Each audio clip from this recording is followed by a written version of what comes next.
Summer வந்தாச்சு. What's your plan for this holiday? எங்க கிட்ட விட்டுருங்க, நாங்க பாத்துக்கிறோம். VGT Holidays. GT Holidays, South India's #1 travel brand. அடகில் இருக்கும் தங்க நகைகளை மீட்டு 10 நிமிடங்களில் பிரைம் கோல்ட் ஹப் மூலம் அதிக விலைக்கு விற்க 7997990028 தொடர்பு கொள்ளவும்.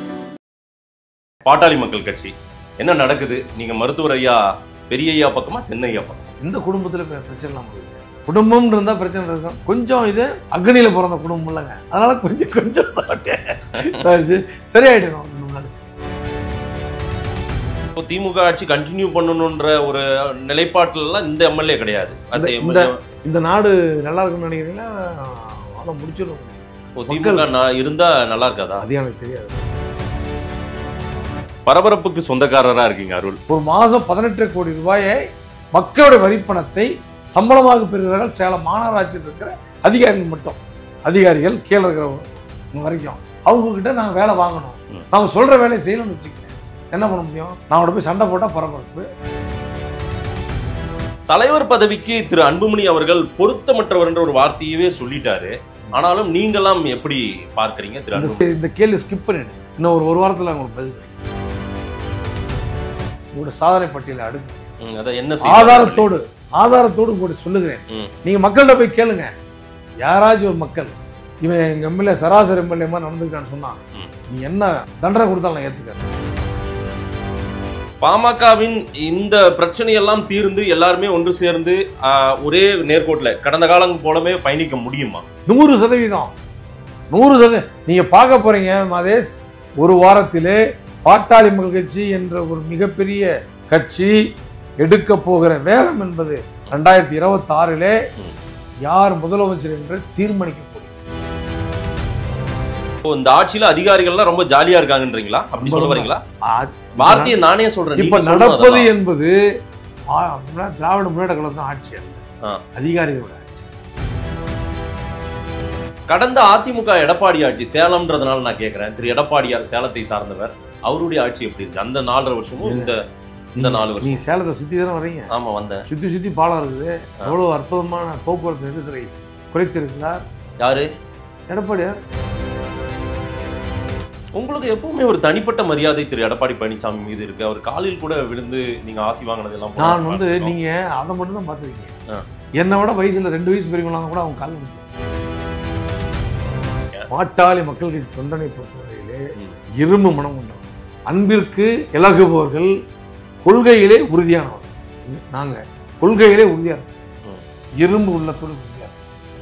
இந்த இது எங்க தொண்டனை எந்த விதத்தையும் பாதிக்காது. ஆதன் தமிழர்களுக்கு வணக்கம். பல்வேறு துறைகளில் ஆக சிறந்த ஆளுமைகளை சந்தித்து நாம் நேர்காணல் எடுத்து வருகிறோம். அந்த வகையில் நம்மோடு இணைந்திருக்கிறார் பாட்டாளி மக்கள் கட்சியின் சேலம் மேற்கு தொகுதியினுடைய சட்டமன்ற உறுப்பினர் திரு அருள் அவர்கள். அவரிடம் கேட்பதற்கு நிறைய இருக்குன்னு வாருங்கள், அவரிடமே கேட்போம். வணக்கம் அருள் சார். வணக்கம். வணக்கம் மாதேஷ். வணக்கம். ஆதன் தொலைக்காட்சி நேயர்களுக்கும் என் நேர்களுக்கு வருகின்ற மாதேஷ் உங்களுக்கும் எனது வணக்கம். ரொம்ப சந்தோஷம். ஒரு சட்டமன்ற உறுப்பினர் எப்படி இருக்கணும்னு உங்களையும் ஃபாலோ பண்ணுவோம் நிறைய. நாங்கள் ஏன்னா கிரவுண்ட்ல ரொம்ப அதிரடியா இருப்பீங்க. இன்னைக்கு காலைல கூட தர்ணா உட்காந்துருக்கீங்கன்னு நினைக்கிறேன். சேலம் மாநகராட்சி ஆணையருக்கு எதிராக தர்ணா உட்காந்து. ஆணையாளருக்கு எதிர்ப்பாங்க, கண்காணிப்பு பொறியாளருக்கு எதிர்ப்பா. ஒரு அட்ராசிட்டியா கிரவுண்ட்ல எப்பவுமே கொஞ்சம் மாசா இருக்கீங்களே, எப்பவுமே கொஞ்சம் போய் ஒரு பரபரப்பை காட்டிக்கிட்டே இருக்கீங்க. கேட்கிறேன், மக்கள் ஓட்டு வாங்கி வீட்லயே படுத்து தூங்குறதுக்காக நமக்கு எம்எல்ஏ பதவி. அவங்க தேவைகள் என்னவோ அந்த தேவைகளை தெரிந்து அதை செயல்படுத்துக்காக தான் எனக்கு எம்எல்ஏ கொடுத்துருக்காங்க. 1800 நாள் தான் எனக்கு அந்த எம்எல்ஏ பதவி, 5 ஆண்டுகள். நான் 5 ஆண்டுகளில் முழுக்க அவங்க விரும்புறதெல்லாம் செஞ்சு முடியலாம் கூட. முக்கியமான விஷயம் என்ன? சாக்கடை, சாலை, தெருவிளக்கு, இந்த குப்பை அள்ளுறது, சின்ன இந்த பணிகளை செய்து கொடுக்க வேண்டியது எங்களுக்கு கடமை. அந்த கடமையை செய்யாத பொழுது அந்த அதிகாரிகள் மேலே நம்ம சண்டை போட முடியாது. நம்ம போய் நம்ம உரிமையை தட்டி கேட்கறோம், மக்கள் உரிமையை தட்டி கேட்கறோம். இல்லை, போகிற இடங்கள்ல எல்லாமே பிரச்சனை இருக்கிற மாதிரியே நிறைய உங்களை பற்றியான செய்திகள் வந்துட்டே இருக்க விவாதமாக்கிறீங்களே. நான் என்னன்னா முதல்ல தான் பிரச்சனைக்குரியவங்க, அதான் தட்டாடுதல் அரசியல்வாதி. என்னைக்கு இந்த எம்எல்ஏன்னு இந்த 3 எழுத்தை எங்க மக்கள் கொடுத்தாங்களோ அன்னைக்கே எல்லாத்தையும் வாழ சுருட்டி உள்ள தள்ளிட்டு நான் இன்னைக்கு மனிதனுடைய, அதாவது மக்களுடைய சேவகனா, அவருடைய வேலைக்காரனாக இருக்கிறேன். பரபரப்புக்கு சொந்தக்காரரா இருக்கீங்க அருள் அப்படின்னா மறுப்பீங்களா? பரபரப்புக்கு சொந்தக்காரன்னு அருள்னு நான் என்னைக்குமே ஏற்றுக்க மாட்டேன். என்னன்னா நான் கேட்குறேங்க, நீங்க என்னுடைய மேற்கு தொகுதியில் இருக்கிறீங்க, உங்கள் தெருவில் சாக்கடையை எடுத்து விட மாட்டேங்கிறாங்க, அடைச்சிக்குது, குப்பை அப்படியே கிடக்குது. நீங்கள் வந்து எம்எல்ஏ எனக்கு செய்ய கொடுங்க அருள்னு சொல்கிறீங்க. நான் செய்யறதுக்கு நான் போய் செய்ய முடியாது. அதுக்குன்னு ஆட்கள் 1500 பேர் 2000 பேர் இருக்காங்க. ஒரு மாதம் 18 கோடி ரூபாயை மக்களுடைய வரிப்பணத்தை சம்பளமாக பெறுகிறார்கள் சேலம் மாநகராட்சியில் இருக்கிற அதிகாரிகள் மட்டும். அதிகாரிகள் கீழே இருக்கிற வரைக்கும் அவங்கக்கிட்ட நாங்கள் வேலை வாங்கணும். நாங்கள் சொல்கிற வேலையை செய்யணும்னு வச்சுக்கோங்க, என்ன பண்ண முடியும்? நான் அவட போய் சண்டை போட்டால் பரபரப்பு. நான் அவட போய் ஏம்மா இந்த வேலையை நீ சரியா இல்லை நான் செய்கிறேன்னு சொல்லிட்டு போய் மம்முட்டி எடுத்துகிட்டு போய் க்ளீன் பண்ணால் அது பரபரப்பா? அதுவே பரபரப்புன்னு சொல்லுவீங்க. என்ன செய்தார் எம்எல்ஏன்னு தொகுதி வாரியாக நாங்கள் வந்து எம்எல்ஏவிடமும் கருத்து கேட்போம். அதற்கான நான் அடுத்த பேட்டியை நான் உங்களோட வந்து சந்திக்கிறேன். மக்கள்கிட்டையும் போய் கேட்க போகிறோம், என்ன செய்திருக்கிறார் திரு அருள் அவர்கள் 4 வருஷமா அப்படின்னு நாங்கள் நிச்சயம் போய் மக்கள்கிட்ட நிச்சயமாக கேளுங்க. சரி, அரசியலுக்கு வர பாட்டாளி மக்கள் கட்சி என்ன நடக்குது? நீங்கள் மருத்துவர் ஐயா பெரிய ஐயா பக்கமா சின்ன ஐயா பக்கமா? ஏங்க நீங்கள் உங்களுக்கு 2 கண்ணு இருக்குது. ஆமாம், 2 கண்ணில் எந்த கண்ணு உங்களுக்கு வேணும்? 2மே வேணும். 2 கண்ணு தான் வேணும். எனக்கு 2 கண்ணு வேணும். இல்ல, இப்ப ரெண்டு கண்ணும் அதனுடைய செயல்பாடுகள் வேற வேற விதமா இருக்கு. என்ன வேற வேற விதமா இருக்குங்க? இருவருமே ஊமை ஜனங்களுக்காக உழைத்துக் கொண்டிருக்கிறார்கள். ஏழை எளிய பாட்டாளி மக்களுக்காக தன்னுடைய வாழ்வை அர்ப்பணித்து வாழ்ந்து கொண்டிருக்கிறார்கள். இது ஒண்ணுமே இல்லை, ஒரு சிறு கருத்து முரண்பாடு, சிறு வேறுபாடு எதனா தவிர வேற ஒன்றும் இல்லை. அது பாருங்க, இன்னும் ஒரு வாரம், இன்னும் 3-4 நாள், ஒரு வாரத்துல சரியாயிடும். இருவரும் இணைந்து பேட்டி அளிக்க போகிறார்கள். மாத கணக்கில் போயிட்டு இருக்குங்களே இந்த ப்ராப்ளம். சார் ஒன்று வச்சுங்க, ஒரு ஒரு எந்த குடும்பத்தில் பிரச்சனை இல்லாமல் இருக்குங்க. குடும்பம்னு இருந்தால் பிரச்சனை இருக்கும். கொஞ்சம் இது வந்து அக்னியில் பிறந்த குடும்பம் இல்லைங்க, அதனால கொஞ்சம் சரியாயிடணும். 2 நாள் சரி. உங்கள் கட்சிக்கு எல்லாமுமே மருத்துவர் ஐயா ராமதாஸ் அவர்கள் தான். ஆமாம், அன்புமணி ராமதாஸ் அவர்கள் இன்றைக்கு தலைவர், அவரால் நியமிக்கப்பட்டிருக்கிறார், அவரால் அடையாளப்படுத்தப்பட்டிருக்கிறார். ஆனாலும் அவரை மீறி செயல்படணும்னு நினைக்கிறாரா திரு? நிச்சயமா கிடையாது. அன்புமணி அப்படிலாம் கிடையாது. பாருங்க, அன்புமணி ராமதாஸ் அவருடைய பேட்டியில ஒரு பேட்டியிலுமே சொல்லுகிறார் பாருங்க, ஐயாவுடைய எண்ணங்களை செயல்படுத்துவோம், அவருடைய எண்ண அலைகளை மக்கள் நலங்க என்னெல்லாம் சொல்றாங்களோ அதை நாங்கள் நடைமுறைப்படுத்துவோம்னு சொன்னாங்க. ஐயாவிற்கு அடங்கிய பிள்ளை, ஐயாவுடைய கட்டுப்பாட்டில் இருக்கிற ஒரு மகனாக தான் இருந்து செயலாற்றி கொண்டிருக்கிறார். ஒரு சிறு கருத்து முரண்பாடு சரியாயிடும். எங்களை பாட்டாளி மொழி பொறுத்தவரைக்கும் மருத்துவர் ஐயா என்பவர் ஒரு சுப்பீரியர் பவர். ஓகே, ஐயா எப்படின்னா அண்ணன் அன்புமணி அவர்கள் அதே மாதிரி தான் எங்களுக்கு, அவருக்கு அதே மாதிரி தான் எங்களுக்கு. மருத்துவர் ஐயா அவர்கள் எல்லா விஷயத்தையும் கொட்டி தீர்த்து விட்டார். வெகுஜன மக்களுக்கும் உங்களுக்கும் சொல்லிட்டார் எல்லாருக்குமே. இருந்தாலும் அதெல்லாம் ஒன்றும் கிடையாதுங்க, எங்களுக்குள் அவர் தான் சுப்பீரியர்ன்றீங்க. அந்த சுப்பீரியர் பவர் அவர்கிட்ட இன்னமுமே இருக்குதானே? கட்டாயம் அவர் தானே நம்ம ஃபாலோ பண்ணணும். ஐயா மருத்துவர் பெரிய ஐயாவை தானே ஃபாலோ பண்ணி ஆகணும். எந்த அதில் என்ன மாற்றுக்கிறது உங்களுக்கு இருக்கு? இல்லை, நீங்கள் தனியாக ஒரு அலுவலகம் திரு அன்புமணி ராமதாஸ் அவர்கள், எனக்கு நான் ஒரு அலுவலகம் நான் ஓப்பன் பண்ணுறேன், நீங்கள் அங்கே வாங்க, நம்ம அங்கே பேசுவோம், அவர் இல்லாமலே ஒரு கூட்டம் நடத்துவது, இதற்கெல்லாம் வந்து இல்லை இவர் ஒருத்தர் நீக்கிறது அவர் ஒருத்தர் சேர்க்கறது, இதெல்லாம் இந்த மாதிரி அரசியல் பாமகவில் பார்க்கலையே. ஒன்று நான் சொல்கிறேன் உங்களுக்கு, நான் அருள்ங்கிறவன், நான் ஒரு மனிதன். ஆமாம், நான் பாட்டாளி மொழி மாவட்ட செயலாளர். இது என்னுடைய கட்சி அலுவலகம். அங்கே இருப்பது சூரமணத்தில் இருப்பது என்னுடைய சட்டமன்ற உறுப்பினர் அலுவலகம். சாமானியனான எனக்கே 2 அலுவலகம் இருக்கும் பொழுது மருத்துவர் ஐயா அவர்களும் அண்ணன் அன்புமணி அவர்களும் இருவரும் தலைவர்கள். அவங்க வந்து சென்னையில், நம்ம எங்க சென்னையா இருக்காரு, மருத்துவர் ஐயா தைலாபுரத்தில் இருக்காரு. இவர் வந்து சென்னைக்கு போக முடியாது, ஏதோ அக்கேஷனில் போகலாம். அவர் வந்து தைலாபுரத்தில் வந்து இருக்க முடியாது, அக்கேஷனில் இருக்கலாம். இந்த நிலையில் அங்கே சந்திப்பதற்கு வீட்டில் எல்லா நாளும் வீட்டில் சந்திக்கிறதுங்க, குழந்தைகள் இருக்கிறாங்க, அவங்க வீட்டில் பெண்கள் இருக்கிறாங்க, அவங்களுடைய பிரவேசி பாதிக்கும்ல, அதனால தன்னுடைய வீட்டுக்கு அருகிலே ஒரு அலுவலகத்தை வைத்திருக்கிறார். உங்களுடைய அரசியல் பயிலரங்கம் தைலாபுரம் தாங்க, தைலாபுரத்துல தானே எல்லாமே. ஆமா, தைலாபுரம். இன்னைக்கு ஒரு தனி ஒரு அணியா செயல்படுற மாதிரி. தைலாபுரத்துக்கு ஒரு நாளும் அங்கிருந்து வந்துட்டு முடியல, நீங்க சொல்லுங்க. தினசரி அங்கிருந்து வந்துட்டு சென்னையில இருந்து தைலாபுரம் வந்துட்டு போயிட்டு முடியுமா? நான் வருவார், வந்து கொண்டிருக்க அந்த பாருங்க 2 மணி மட்டும் வந்தாரு, மீண்டும் வருவார். தலைவர் பதவிக்கு திரு அன்புமணி அவர்கள் பொருத்தமற்றவர் என்ற ஒரு வார்த்தையவே சொல்லிட்டாரு. ஆனாலும் நீங்களாம் எப்படி பார்க்கறீங்க திரு? இந்த கேள்வி ஸ்கிப் பண்ணிடுங்க, இன்னும் ஒரு வாரத்தில் உங்களுக்கு பதில் கிடைக்கும். இன்னும் ஒரு வாரத்துல உங்களுடைய பிரச்சனைகள்லாம் தீர்ந்துரும். ஏன் இந்த பிரச்சனை? ஏன் அது அந்த பிரச்சனை வருவதற்கான காரணம்? பிரச்சனைகள் வருவது இயல்புதான், ஆனா இந்த மாதிரி ஒரு பிரச்சனையை பாமக வரலாறு மீண்டும் திரு மாதேஷ் அவர்களே உங்கள்கிட்ட சொல்றது என்னன்னா, இது வந்து ஒரு சின்ன கருத்து முரண்பாடு, களையப்படும், கலைந்து கொண்டிருக்கிறோம். இன்னும் 3 நாட்களே களையப்படும். தமிழக மக்களின் அக்கறையுள்ள கட்சியாக நீங்க வந்து சொல்லிக்கிறீங்க இன்னைக்கு. ஆனா இந்த கட்சியின் பிரச்சனையை தானே எல்லாருமே பேசுறாங்க. சொல்றேங்க, தமிழ்நாட்டிலே பெரிய கட்சின்னா எங்களை 3வது பெரிய கட்சி. அதிமுக, திமுக, அதுக்கு அடுத்து நாங்கள் தான் பெரிய கட்சி. பாட்டாளி மக்கள் பெரிய கட்சி. இன்றைக்கு நீங்கள் சொல்கிறீங்கல்ல மக்களுடைய நலனுக்காக செயல்படுற கட்சி என்று சொல்லி கொண்டிருக்கிறீங்க. நாங்கள் சொல்லலை, அந்த வார்த்தை நாங்கள் சொல்லலை. மக்கள், தமிழ்நாட்டில் இருக்கிற மக்கள் சொல்லுகிறார்கள். இன்றைக்கு இடஒதுக்கீடு என்று சமூக நீதி எல்லாம் பேசுகிறாங்களே தவிர சமூக நீதிக்காக தன்னை வாழ்வை அர்ப்பணித்து வாழ்ந்து கொண்டிருக்கிற ஒரே தலைவர் எங்களுடைய மருத்துவர் ஐயா அவர் வழியிலே எங்களுடைய அண்ணன் அன்புமணி ராமதாஸ் அவர்கள். இன்றைக்கு அதே மாதிரி நீங்கள் நினச்சி பாருங்கள் எவ்வளோ நல்ல திட்டங்கள் இன்றைக்கி தமிழ்நாட்டில் தமிழர்களுடைய மானம் காக்கப்படுகிறது.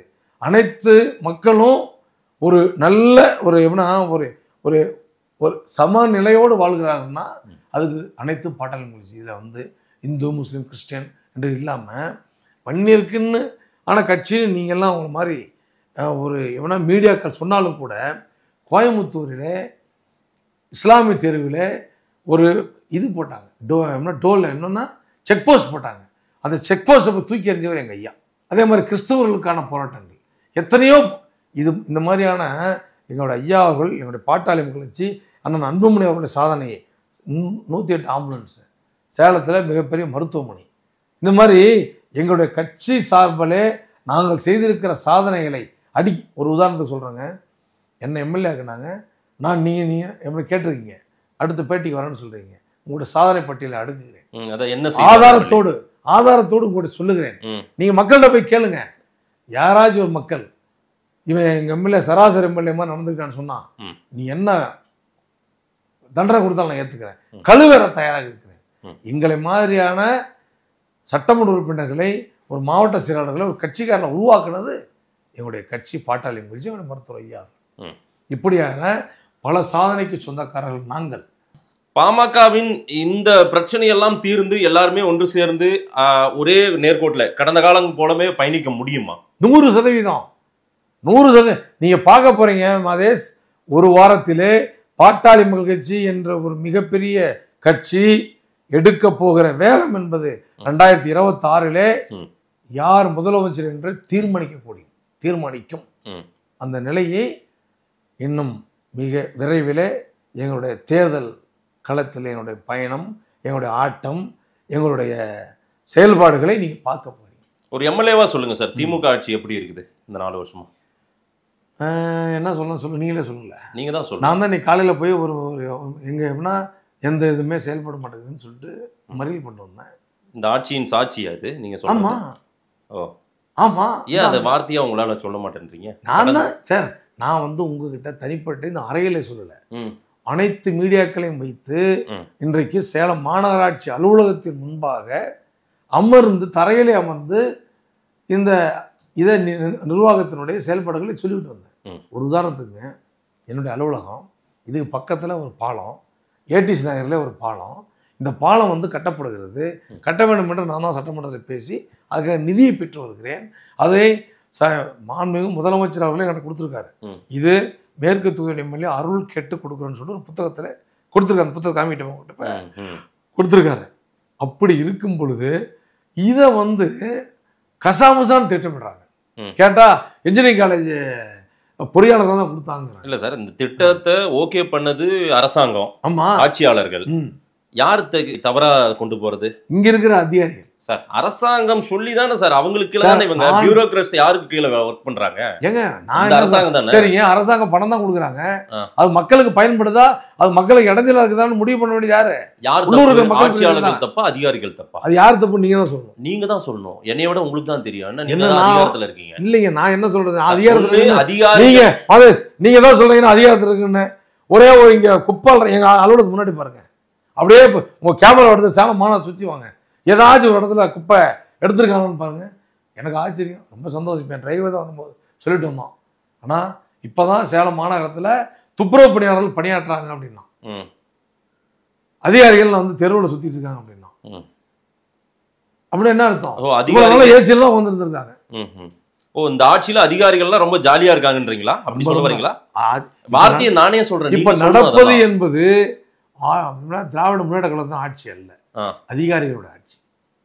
ஏன் இப்படி இருக்கு? என்ன காரணம்? அதிகாரிகளோட ஆட்சி. அதான் மேல இருந்து கீழே வரைக்கும் இப்போ நடந்து கொண்டிருப்பது ம். எப்பவுமே ஒரு கட்சியோட ஆட்சி நடக்கும், கட்சி தான் ஆட்சி பண்ணுவாங்க. ஆனால் இன்றைக்கு நடப்பது அதிகாரிகளோட ஆட்சி. இந்த ஆட்சியாளர்களால் ஆட்சி நடத்த தெரியலையா? அது எனக்கு தெரியல, அது எனக்கு தெரியல. வார்த்தையை நானே போடுறேன், நீங்க எதுவுமே பதிவு அதான் செய்யல. எனக்கு தெரியலங்கிறேன். நான் என்ன சொல்றேன், ஆ. எனக்கு இங்கிருந்து சென்னைக்கு போறதுக்கு வழி தெரிஞ்சதுன்னா நான் போயிடுவேன். ம். எனக்கு வழி தெரியலன்னா என் மதேஷ்ட்டு கேட்கணும், என் தம்பிட்டு கேட்கணும், என் டிரைவர்கிட்ட கேட்கணும், உதவியாளர்கிட்ட கேட்கணும். அப்படின்னு என்ன அர்த்தம் நீங்களே முடிவு பண்ணிக்க. ம். சோ அவங்களுக்கு ஒன்றும் தெரியாம ஒரு ஆட்சி தெரியல. எனக்கு அதை சொல்ல நான் பதில் சொல்ல விரும்பல, பதில் சொல்ல விரும்பலைங்க. ஸோ திமுக ஆட்சி கண்டினியூ பண்ணணுன்ற ஒரு நிலைப்பாட்டிலலாம் இந்த எம்எல்ஏ கிடையாது. இந்த நாடு நல்லா இருக்குன்னு நினைக்கிறீங்களா, அவ்வளோ முடிச்சிடணும்னு நினைக்கிறீங்களா? திமுக இருந்தா நல்லா இருக்காதா? அது எனக்கு தெரியாது, என் மனசில் பட்டதை நான் சொல்லிட்டேன் உங்கள்கிட்ட. ஏன் சார் கொஞ்சம் ஏன்னா கூட்டணி வைக்கக்கூடிய கட்சியாகத்தான் பாமக அறியப்படுகிறது. அதனால பாமக திமுக பக்கம் கூட கூட்டணி வைக்கிறதுக்கான வாய்ப்புகள் கூட வரலாம், தேர்தல் காலம்னு ஒரு 10 மாசம் இருக்கிறதுனால.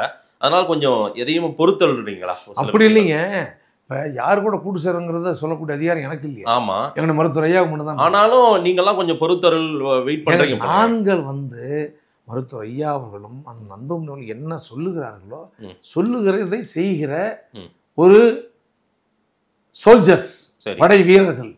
அந்த படை வீரர்களை முன்னணி தலகரத்திலாக எங்களை வைத்திருக்கிறார்.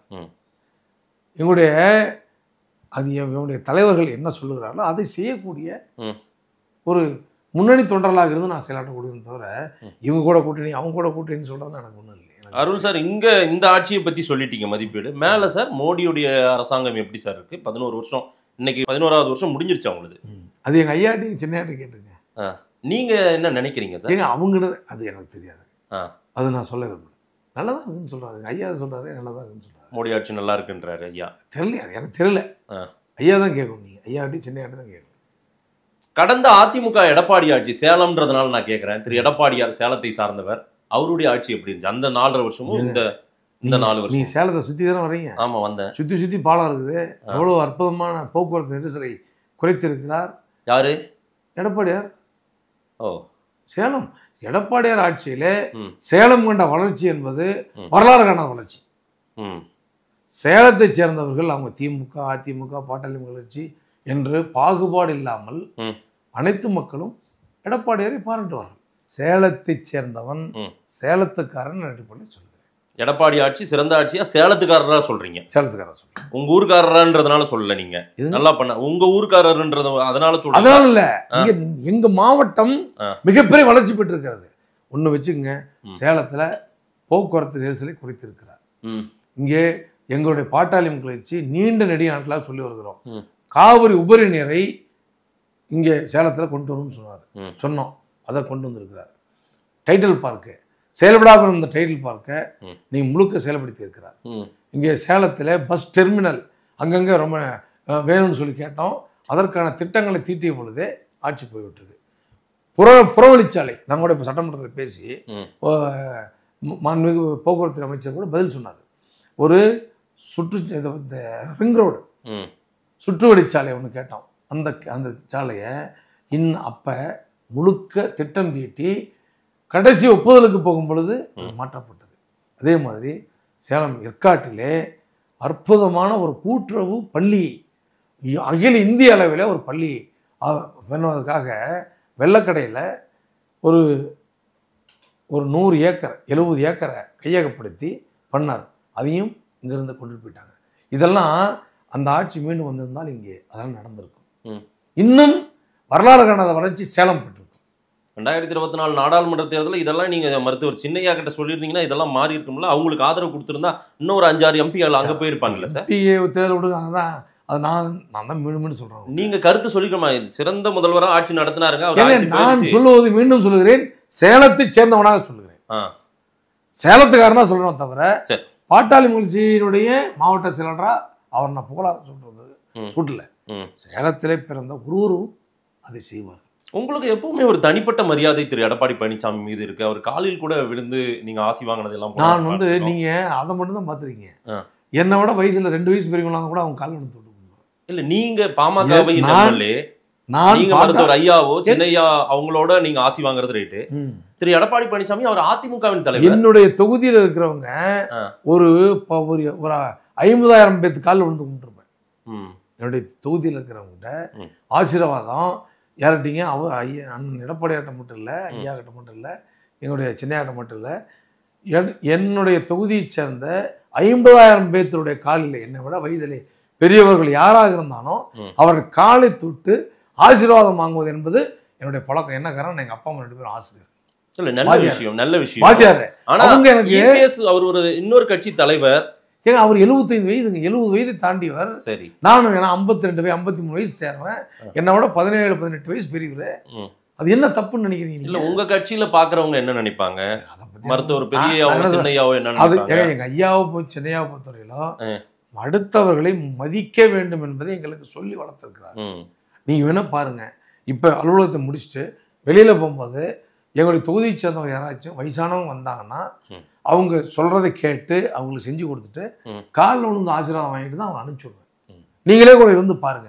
என்னோட ஒரு நாள் வேணும் வந்து பயணம் பண்ணுங்க. இல்ல அதான் நான் தான் என்ன செய்தார் ஒரு நாள் பயணம் பண்ணுங்க. ஒரு நாள் பயணம். ரொம்ப முக்கியமான ஒரு இறுதி கேள்வி. ஏன்னா நீங்க ஒரு வாரத்தில் பிரச்சனை முடிஞ்சுருங்க, திரும்ப திரும்ப எதுக்குங்க அந்த கட்சி பிரச்சனையை ஹைலைட் பண்றீங்கன்னு. இருந்தாலும் ஒரு 10-15 நாட்களா கொஞ்சம் தொண்டர்கள் மனநிலை எல்லாம் என்னவா இருக்கு, அதையெல்லாம் எப்படி சரிப்படுத்த போறீங்க? பாட்டாளி மக்கள் கட்சி தொண்டனை பொறுத்தவரையிலே இரும்பு மனம் கொண்டவர்கள், அன்பிற்கு இலகுபவர்கள், கொள்கையிலே உறுதியானவர்கள். நாங்க கொள்கையிலே உறுதியா இருப்போம், இரும்பு உள்ளத்தோடு உறுதியா இருப்போம். இது எங்க தொண்டனை எந்த விதத்திலையும் பாதிக்காது. எங்களுக்கு எல்லாம் தெரியும், ஐயா அவர்களும் சின்னையா அவர்களும் என்றைக்குமே இணைந்து தான் இருப்பார்கள் என்ற நம்பிக்கை எங்களுக்கு இருக்கிறது. இது எதையும் எங்களுக்கு பண்ணது மாதேஷ் அவர்கள் பார்க்க போறீங்க. இன்னும் 15 நாளிலே பாட்டாளி மக்கள் கட்சிக்காரன் 100 குதிரை வேகத்திலே ஓட போறோம். மக்களுடைய பணிகளுக்காக 26 நோக்கி வேகமா பயணிக்க போறோம். 26ல என்ன மாதிரி உயரத்தில் இருக்கும் பாமக? 26லே 3வது பெரிய கட்சியாக இருக்கும். தமிழ்நாட்டிலே அமைய இருக்கிற ஆட்சியை நிர்ணயிக்கூடிய சக்தி பாட்டாளி மக்கள் கட்சியாக தான் இருக்கும். நன்றி அருள் சார். மக்கள் என்ன சொல்றாங்கன்னு பார்ப்போம். நேரம் கொடுத்து பேசியமைக்கு நன்றி சார். நன்றி. உங்களுக்கு நல்ல ஒரு வாய்ப்பை ஒரு மிகப்பெரிய தொலைக்காட்சி ஒன்று தந்ததுக்கு எனக்கு உங்களுக்கு நன்றி.